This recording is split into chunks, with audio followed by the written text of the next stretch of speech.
Ngayong araw nga ay nagpunta ako din sa Walter. Dini lang naman yun sa kanto, malapit lang sa amin. At para i-claim ko na yung pinagawa kong salamin.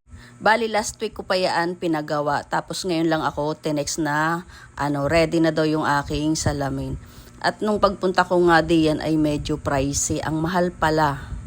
Medyo masakit sa bulsa siya ha, hindi biro. Tapos niyan, ayan, video-video lang ako diyan. Tapos tingnan ko ang aking sarili, kung ano na ng itsura.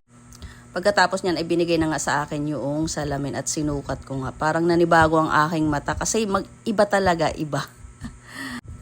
At dahil nga, ang bago pa nga lang itong aking salamin, naninibago pa ang aking mata. Parang lalong sumasakit ang aking ulo nung sinukat ko. Pero ngayon naman, as of now, unti-unti nang na-adapt ng aking mata. Medyo mataas na rin kasi ang grado niya, kaya mahirap din. At ayan na nga, binigay na sa akin itong aking pinagawang salamin at pinasukat. Yun lang.